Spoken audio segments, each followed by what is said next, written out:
अभिनंदन, आभार और बहुत बहुत स्वागत है दोस्तों ज्योतिष विज्ञान के इस ऐतिहासिक चैनल पर। और मैं हूं आप सबका एस्ट्रो दोस्त रुपेन आर शाह। के अन्नामलाई जी भारतीय जनता पार्टी को छोड़ रहे हैं, ऐसी खबरें धूम मचा रही है।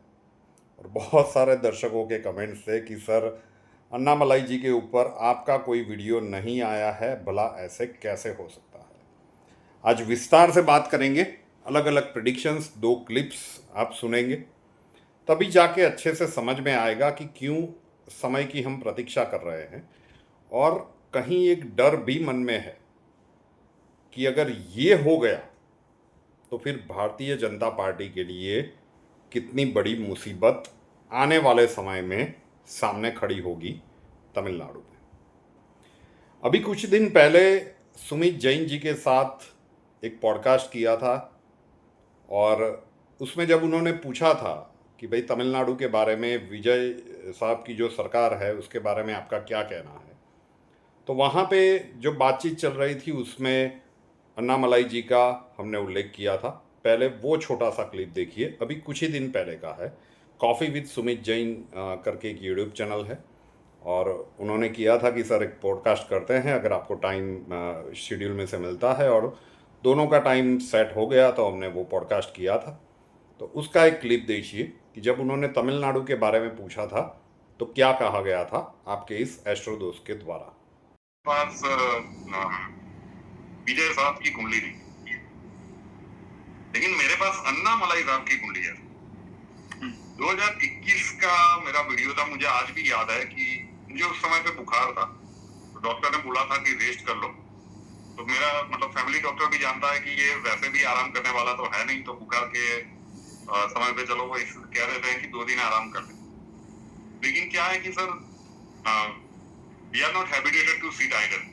तो वैसे ही मैं सारे फॉर्म्स वगैरह चेक कर रहा था, मुझे 102 बुखार था। फिर भी ये वो जो अन्नामलाई जी, मैं नाम ही मैंने 2021 में पहली बार सुना था। साउथ के किसी एक दर्शक ने भेजा था कि ये आईपीएस है, इसे लोग यहाँ पे सिंघम कहते हैं सर। मैंने कॉल पे इसने बुखार में बात की थी और जो जनमान देखा तो मैंने 102 बुखार में भी वो वीडियो बनाया था कि ये तमिलनाडु का सीएम बन के रहे। ये बात तय है। आज एक ही सीट है तमिलनाडु में बीजेपी, लेकिन मुझे नेक्स्ट विधानसभा इलेक्शन में अन्नामलाई जी का कोई मुकाबला नहीं दिखा। कैसे हो देखना पड़ेगा। ठीक, तो उस पॉडकास्ट में जो हमने कहा था कि 2021 में, मुझे आज भी याद है कि जुलाई के पहले सप्ताह में जब इनको प्रदेश अध्यक्ष बनाया गया था और साउथ के कुछ दर्शकों के साथ हमारे वार्तालाप हो रहे थे, और उस बुखार में जब स्टडी करके हमने वीडियो बनाया था। के अन्नामलाई साहब को तब भारतवर्ष में कोई नहीं जानता, नॉर्थ इंडिया में हमारे यहाँ तो कोई नहीं जानता था, वो नाम ही बिल्कुल नया था। हाँ, सिंघम टाइटल इसलिए रखा था क्योंकि अजय देवगन साहब की सिंघम आई थी और वो फेमस है, ताकि लोग अच्छे से समझ पाए, और तमिलनाडु में उसे लोग सिंघम कहते थे। तो ऑथेंटिक बर्थ डिटेल्स हमें प्राप्त हुए थे और उसी के बाद वो वीडियो बनाया गया था जब उन्हें पहली बार चुनाव हारने के बाद प्रदेश अध्यक्ष बनाया गया था 2021 में।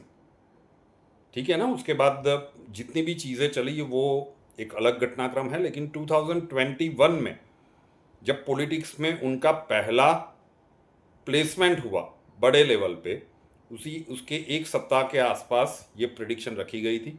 वीडियो थोड़ा सा लंबा है, उस समय पे बुखार था और ये वीडियो बनाया गया था, लेकिन आपके लिए देखना आवश्यक है। और उसके बाद बात करेंगे कि बीजेपी कहाँ पे फंस सकती है। ज्योतिष विज्ञान के इस ऐतिहासिक चैनल पर, और मैं हूं आप सबका एस्ट्रो दोस्त रुपेन आर शाह। चेहरे पे थोड़ा सा भारीपन दिख रहा होगा। कल वीडियो भी डाला था कि अभी 2-3 दिन तक कंसल्टेशन और वीडियोस नहीं आएंगे, लेकिन जब आराम ही करना था तो फिर कुछ चीजों के ऊपर वर्कआउट चल रहा था और जो आउटकम निकल के आया उसके बाद ये वीडियो रखने का एक मोटिव बनता था। ये एक टेम्पटेशन था जिसे कवर कर नहीं पाए। आज थोड़ा मतलब लोअर वॉइस आपको लगेगा कि स्पीच इतनी फ्लुएंट नहीं जाएगी। चिंताजनक कोई बात नहीं है, लेकिन अभी थोड़े दिन लगेंगे पूरा होने में। लेकिन ये वीडियो डालना आवश्यक था। सिंघम करेगा राज, सिंघम करेगा खेल, किस तरह से और क्यों सिंघम वर्ड यूज किया गया है। भारतीय जनता पार्टी की सरकार है केंद्र में, लेकिन अगर हम साउथ की बात करें, दक्षिण की बात करें, तो कर्नाटक के अलावा किसी भी राज्य में बीजेपी का कोई खास वजूद नहीं है। सत्य बात है। तमिलनाडु हो या फिर आंध्र प्रदेश हो या फिर तेलंगाना हो, केरल हो, इन सभी जगह पे बीजेपी अभी भी एक तरह से स्ट्रगल कर रही है। और पिछले कई दिनों से तमिलनाडु के जो व्यूअर्स से कुछ मित्र जैसे बन गए हैं, परिवार के साथ बहुत लंबे समय से, तकरीबन शायद 100 सब्सक्राइबर्स से तब से जुड़े हुए हैं। उनमें से कुछ दर्शकों के साथ मेरी बातचीत हो रही थी। उन्होंने बताया था कि गुरुजी आप एक बार इस इंसान की कुंडली का स्टडी कीजिएगा और क्या प्रोस्पेक्ट है वो बताइएगा। तो थोड़ा सा मतलब वीकनेस या लेजीनेस में रह गया कि ठीक है भैया देख लेते हैं क्या है मतलब। लेकिन उसके बाद जो घटनाक्रम हुआ अचानक से, तो यहाँ पे एक बल्ब जला कि ये कोई साधारण घटना नहीं है। और स्वास्थ्य का भी कुछ प्रॉब्लम था, तो कोई वर्कलोड वगैरह नहीं था, बिल्कुल आराम ही करना था। तो अचानक से विचार आया कि क्यों ना इसके ऊपर एक डीप स्टडी किया जाए।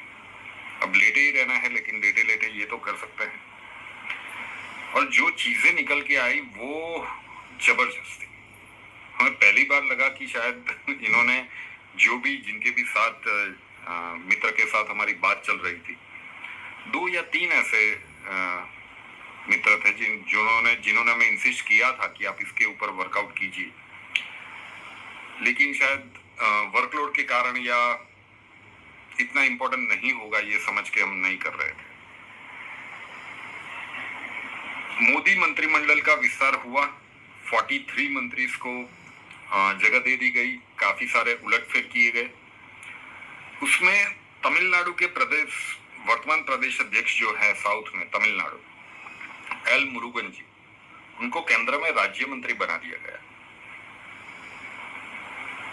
तो वहां पे जगह खाली पड़ गई और उनके स्थान पर 8 जुलाई को एक ऐसे इंसान को बिठाया गया।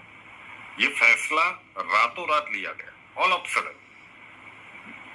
और ये फैसला एक तरह से चौंकाने वाला डिसीजन भी था बीजेपी की ओर से, क्योंकि बीजेपी की ये कार्य प्रणाली नहीं है कि इस तरह से किसी को किसी स्टेट का प्रदेश अध्यक्ष बनाया जाए। और वो इंसान है के अन्नामलाई, इनका नाम है, और लोग इन्हें प्यार से सिंघम कहते हैं।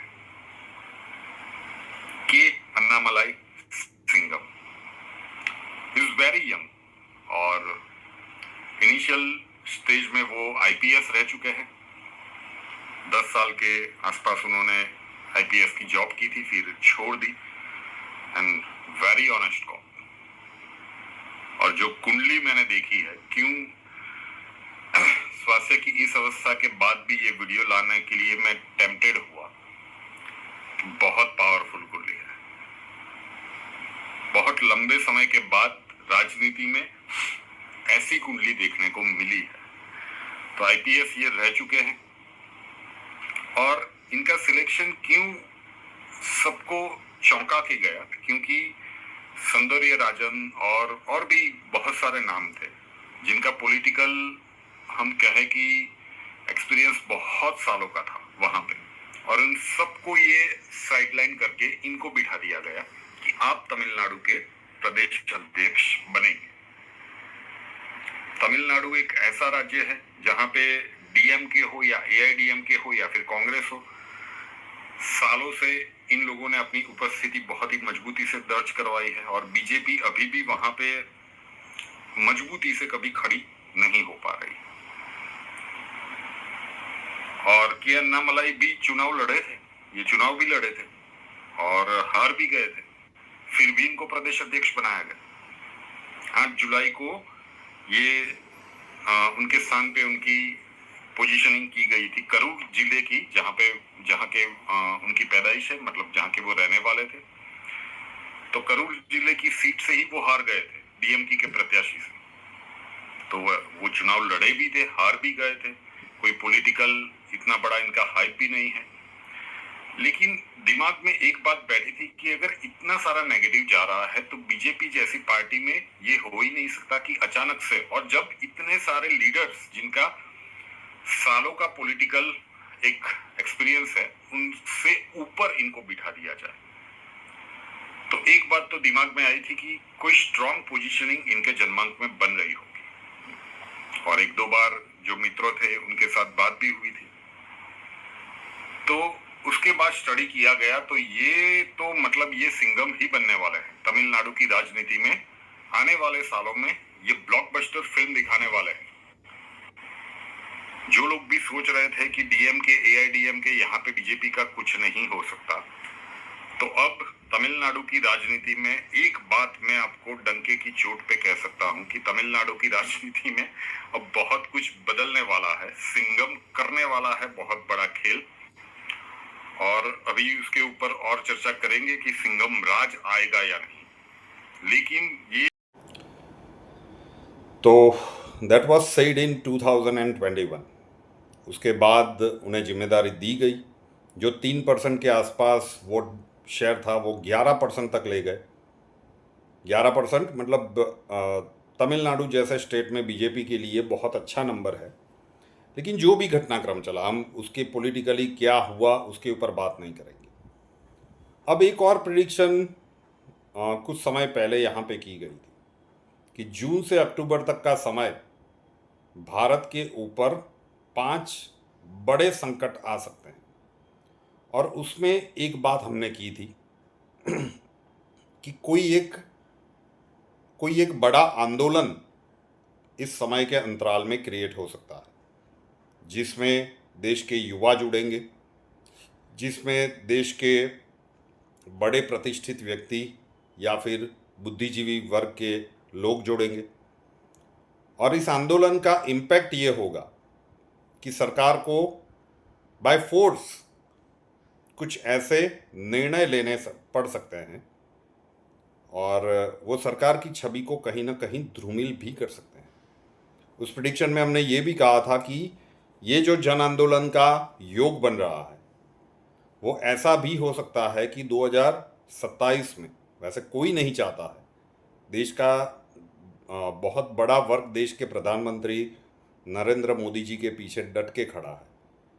लेकिन आपका एस्ट्रोदोष ही था कि 2019 में जब वो दूसरी बार प्रधानमंत्री नहीं बने थे, तब से हम प्रिडिक्ट कर रहे हैं कि 2019 वो जीतेंगे, जीत गए, 2024 वो जीतेंगे, जीत गए, लेकिन वो तीसरा टर्म पूर्ण नहीं करेंगे। तो 2027 में उसी कड़ी में जो 2019 से हम प्रिडिक्ट करते आ रहे हैं कि सत्ता परिवर्तन का, नेतृत्व परिवर्तन का एक योग है। और ये जो कुछ भी बनेगा, अब जून महीने की शुरुआत में है, 2 जून को ये वीडियो शूट हो रहा है, आपको मिल भी जाएगा। 5 महीने हैं। अन्नामलाई साहब एक नॉन पॉलिटिकल यात्रा कर रहे हैं, ऐसी खबरें निकल के आ रही है। तो अगर यही वो आंदोलन बन गया जो अन्नामलाई साहब करने वाले हैं, तो फिर सोचिए कि ये बीजेपी के लिए कितना बड़ा मुसीबत बनने वाला है आने वाले समय के कालखंड में। कई लोग तर्क ये भी दे रहे हैं कि नहीं ये डीएमके के साथ तो जाएंगे नहीं, ये एआईडीएमके के साथ जाएंगे नहीं, टीवीके के साथ जाएंगे नहीं, ये अपना मतलब एक जनाधार पैदा कर ले और फिर चुनाव के समय पे ये बीजेपी के साथ जुड़ जाएंगे, और महादेव करे ऐसा ही हो। लेकिन अगर ये जन आंदोलन करते हैं और जो हमने प्रिडिक्ट किया था, आप लोगों ने पूछा था ना वो कॉकरोच पार्टी के कि क्या ये है, हमने तब भी कहा था कि क्या इसमें बुद्धिजीवी वर्ग जुड़े। हाँ, युवा जुड़े थे, लेकिन देश के बाहर के कितने हैं वो सब आपको पता है। तो इन सारी कड़ियों को जोड़िए। अन्नामलाई साहब का आने वाला समय बहुत अच्छा है। जो सुमित जी के शो में भी कहा, 2021 के उस वीडियो में भी कहा था कि नेक्स्ट विधानसभा में जब इलेक्शन होगा, अब थोड़ा सा अर्ली होगा या फिर 2029 में होगा, वो एक अलग देखने वाली बात होगी, लेकिन एस्ट्रोलॉजिकली दिख रहा है कि तब अन्नामलाई साहब का कोई मुकाबला नहीं होगा तमिलनाडु में, ज्योतिषीय दृष्टिकोण से। तो अगर ऐसा संयोग बन रहा है तो बीजेपी से उनकी दूरी नहीं होनी चाहिए। और अगर ये इतना ऑनेस्ट बंदा है कि अगर ये जन आंदोलन करता है तो मान के चलिए कि बहुत सारे लोग इसके साथ जुड़ने वाले हैं। और उस समय के अंतराल में हम एंटर हो गए हैं और ये घटनाक्रम बनना शुरू हुआ है। तो अगर यहाँ से वो चिंगारी उठती है तो आप सोच नहीं सकते कि परिस्थितियाँ कहाँ तक जा सकती है। तो हम बस डॉट्स कनेक्ट करने का प्रयत्न कर रहे हैं और महादेव से प्रार्थना कर सकते हैं कि जिस भी घटनाक्रम के योग बन रहे हैं ना, वो बड़े आंदोलन के, उसका नेतृत्व अन्नामलाई साहब ना करें, क्योंकि उसके बाद तो ये definitely central government versus Annamalai हो सकता है। तो अन्नामलाई साहब वैसे अभी भी कह ही रहे हैं कि नरेंद्र मोदी जी के बहुत बड़े चाहक है, लेकिन समय का कालखंड ऐसा है कि जब इस प्रकार की स्थितियों का निर्माण हो सकता है। और उन्होंने कहा है कि वो नॉन पॉलिटिकल यात्रा शुरू करने के लिए जा रहे हैं। तो सारे घटनाक्रम इंडिकेशंस उसी ओर निर्देश दे रहे हैं। बाकी और कोई इस प्रकार का बड़ा जन आंदोलन का अभी जून महीने की शुरुआत में कोई संकेत नहीं मिल रहा है। तो अब ये केंद्र सरकार को और भारतीय जनता पार्टी को विवेकपूर्ण रूप से निर्णय लेना होगा कि अन्नामलाई साहब जैसी एक बड़ी हस्ती को वो अपने हाथ से जाने ना दे। ये उनका बहुत बड़ा राजनीतिक ब्लंडर होगा बीजेपी का कि अगर वो अन्नामलाई साहब को खो देते हैं। अभी आने वाला समय ही बताएगा कि जो कुछ भी आपने 2 वीडियोस के क्लिप देखे, जो घटनाक्रम बनने वाला है और डॉट्स के साथ हमने जो बात की, अब घटनाक्रम कैसे बनते हैं। जून से अक्टूबर बहुत सारे बड़े बदलाव का समय है भारतवर्ष के लिए, कमाल धमाल का समय है। अब देखना है कि घटनाक्रम किस प्रकार से घटित होता है। आशा रखता हूँ कि आपके सारे प्रश्नों के उत्तर, वीडियो थोड़ा सा लंबा है लेकिन आपको मिल चुके होंगे। रूपेनार शाह नाम के इस यूट्यूब चैनल को अभी तक सब्सक्राइब नहीं किया है तो कर लीजिए, साथ वाला बेल आइकॉन दबा दीजिए और उसके बाद 3 ऑप्शंस आएंगे, ऑल के ऊपर क्लिक कर दीजिए ताकि हर नए वीडियो की नोटिफिकेशन आपको सबसे पहले मिलती रहे। कुंडली के प्रॉब्लम्स के लिए संपर्क करना चाहते हैं, स्वागत है आपका। उसका व्हाट्सअप कंसल्टेशन का नंबर थंबनेल में दिया हुआ है, 9714443110, 9714443110। अपना नाम, बर्थ डिटेल्स और प्रॉब्लम्स डिटेल्स के साथ व्हाट्सअप नंबर के ऊपर लिख दीजिएगा। अक्षय जी आपको वहाँ पे मिलेंगे और प्रोसीजर वहाँ पे समझा दिया जाएगा। और बहुत सारे लोग वीडियो कॉल कंसल्टेशन से फेस टू फेस बात करना चाहते हैं, उसका नंबर चार्जेस थोड़े से हाई रहेंगे, टाइटल में दिया हुआ है। वीडियो कॉल कंसल्टेंसी करके मैसेज कर दीजिएगा, अक्षय जी प्रोसीजर समझा देंगे। वो व्हाट्सअप नंबर है 8485932567, 8485932567। नए वीडियो के साथ फिर मिलेंगे। जय हिंद।